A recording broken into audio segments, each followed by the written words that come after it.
Good morning my dear children. आज हम पढ़ने जा रहे हैं हिंदी व्याकरण और इसमें हमारा सबसे पहला पाठ है भाषा और व्याकरण। बच्चों, किसी भी विषय को पढ़ने, लिखने, बोलने और समझने के लिए हमें उसकी भाषा का ज्ञान होना आवश्यक है। और अगर उस भाषा को हमें शुद्ध रूप में बोलना है, पढ़ना है और लिखना है तो हमें उसकी व्याकरण का ज्ञान होना भी अति आवश्यक है। अतः आज हम हिंदी व्याकरण की शुरुआत करते हुए सबसे पहले भाषा और व्याकरण के विषय में अध्ययन करेंगे।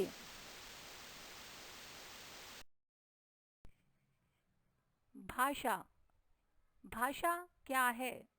बच्चों, हमें अपने कथन को कहने के लिए यानी अपनी बात को दूसरों के सामने बताने के लिए, उन्हें समझाने के लिए और दूसरों के द्वारा कही गई बातों को समझने के लिए भाषा की आवश्यकता होती है।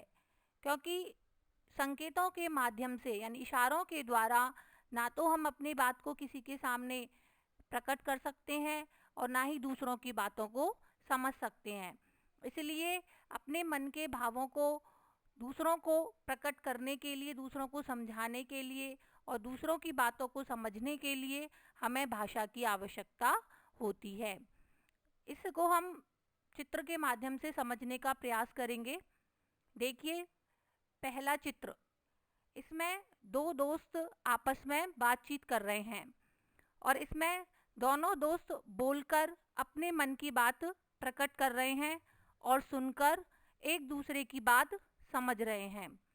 और दूसरे चित्र में एक बालिका पत्र लिखकर अपने मन की बात प्रकट कर रही है और उसकी दादी पत्र पढ़कर बालिका के मन की बात समझ रही है।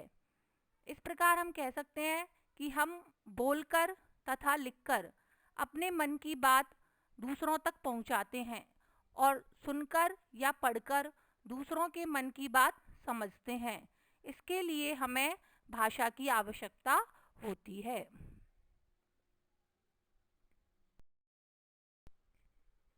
बच्चों, अभी आपने चित्रों के माध्यम से भाषा के विषय में समझा। इसके आधार पर भाषा की परिभाषा है: भाषा वह साधन है जिसके द्वारा हम अपने भावों और विचारों को एक दूसरे तक पहुंचाते हैं। कहने का तात्पर्य है कि जिस साधन के द्वारा हम अपने भावों और विचारों को एक दूसरे तक पहुंचाते हैं और दूसरों के भावों और विचारों को समझते हैं, उसे भाषा कहते हैं। क्योंकि हम संकेतों के द्वारा प्रत्येक बात को दूसरों को नहीं समझा सकते हैं। अपनी बात को दूसरों को समझाने के लिए, बताने के लिए हमें भाषा की आवश्यकता होती है। बच्चों, एक बात और ध्यान रखिए कि पशु पक्षी भी अलग अलग प्रकार की आवाज़ें निकालकर अपने मन की बात प्रकट करते हैं, लेकिन उन पशु पक्षियों की आवाज़ों को भाषा नहीं कहते हैं, क्योंकि भाषा केवल मनुष्य ही बोलते हैं।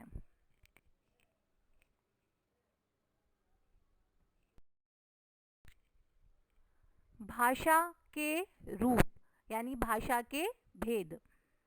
भाषा के दो रूप होते हैं। बच्चों, भाषा दो प्रकार की होती है। पहली है मौखिक भाषा और दूसरी है लिखित भाषा। देखिए, मौखिक भाषा जिसे हम मुंह से बोलते हैं और कानों से सुनकर समझते हैं, उसे मौखिक भाषा कहते हैं। यानी जो भाषा बोलकर प्रकट की जाती है वह मौखिक भाषा कहलाती है। जैसे बातचीत करना, भाषण देना, कहानी सुनना, सुनाना आदि। अगली है लिखित भाषा, जिसे लिखकर प्रकट किया जाए और पढ़कर समझा जाए, उसे लिखित भाषा कहते हैं। यानी जिस भाषा को हम लिखकर प्रकट करते हैं वह लिखित भाषा कहलाती है। जैसे पत्र लेखन, समाचार पत्र पढ़ना, पुस्तक पढ़ना आदि।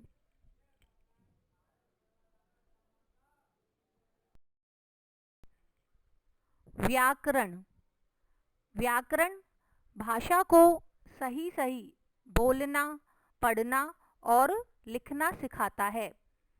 बच्चों, अगर हमें किसी भाषा को शुद्ध रूप से लिखना है, पढ़ना है या सही सही बोलना है तो हमें उसकी व्याकरण का ज्ञान होना आवश्यक है। अगर हमें उस भाषा के व्याकरण का ज्ञान नहीं है तो ना तो हम शुद्ध रूप से लिख सकते हैं, ना ही पढ़ सकते हैं और ना ही बोल सकते हैं। इसलिए हमें व्याकरण का ज्ञान होना आवश्यक है। देखिए, नीचे उदाहरण दिए गए हैं कि पहला चित्र है, उसमें एक बच्चा कह रहा है कि हम पाठशाला जाऊंगा। यह वाक्य सही है या गलत? गलत, क्योंकि यह व्याकरण की दृष्टि से गलत है। क्योंकि यहाँ बच्चा एक है और वो स्वयं के लिए कह रहा है, तो उसके लिए आएगा कि मैं पाठशाला जाऊंगा। यह वाक्य व्याकरण की दृष्टि से सही है। तो यह हमें पता कैसे चला कि यह सही है या गलत? कि जब हमें व्याकरण के विषय में जानकारी हुई। इसके बाद है लड़की पुस्तक पढ़ता है। यह वाक्य भी गलत है, क्योंकि लड़की स्त्रीलिंग है, स्त्रीलिंग का रूप है, तो इसलिए इसके साथ क्रिया भी स्त्रीलिंग की आएगी। तो सही वाक्य क्या है? लड़की पुस्तक पढ़ती है। तो इन सभी बातों के विषय में जानकारी होने के लिए हमें व्याकरण का ज्ञान होना आवश्यक है।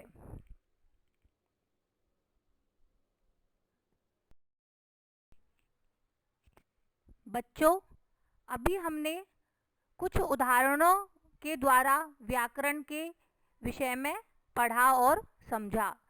इसके आधार पर व्याकरण की परिभाषा है, व्याकरण के द्वारा हम भाषा को सही रूप से बोलना, पढ़ना और लिखना सीखते हैं।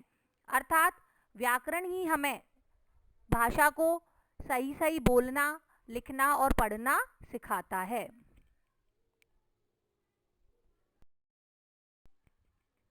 अभ्यास कार्य। बच्चों, आज आपने भाषा और व्याकरण के विषय में पढ़ा। यह टॉपिक आपके लिए नया है।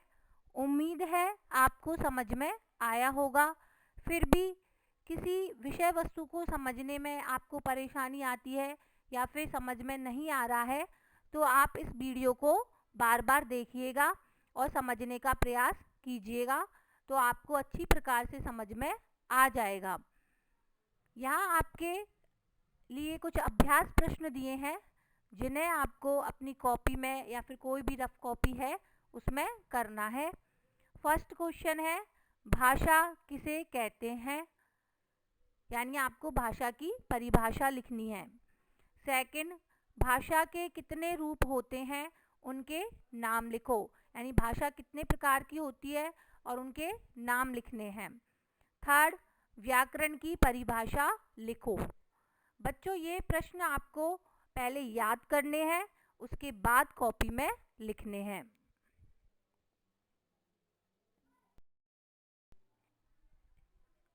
फोर्थ क्वेश्चन, रिक्त स्थानों को पूरा कीजिए। जिसमें पहला है, भावों तथा विचारों को एक दूसरे तक पहुंचाने के साधन को रिक्त स्थान कहते हैं। सेकंड, आपस में बातचीत के समय हम रिक्त स्थान तथा रिक्त स्थान एक दूसरे के विचार जानते हैं। पत्र द्वारा रिक्त स्थान विचार प्रकट करते हैं। फोर्थ, रिक्त स्थान भाषा को सही सही बोलना, पढ़ना और लिखना सिखाता है। फिफ्थ, पशु पक्षी विभिन्न प्रकार रिक्त स्थान निकालकर अपने मन की बात प्रकट करते हैं। बच्चों, यहाँ जितने भी प्रश्न दिए हैं उनके रिक्त स्थानों में आपको उचित शब्द सोच समझकर ध्यानपूर्वक भरना है।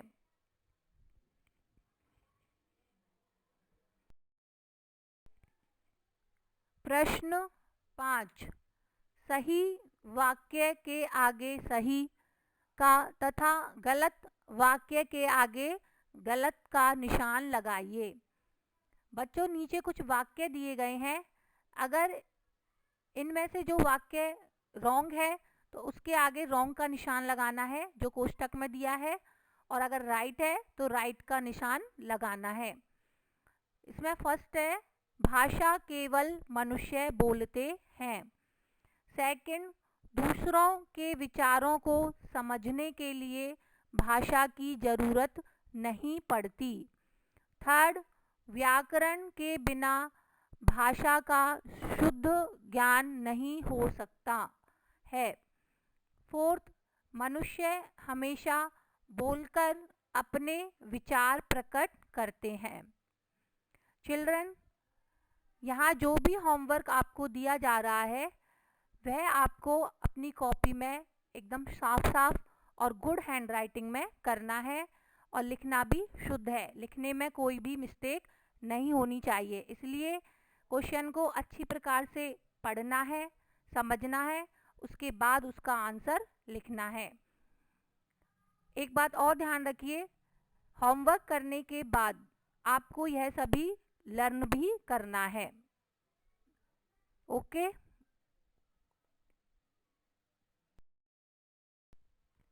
धन्यवाद। Thank you. God bless you all.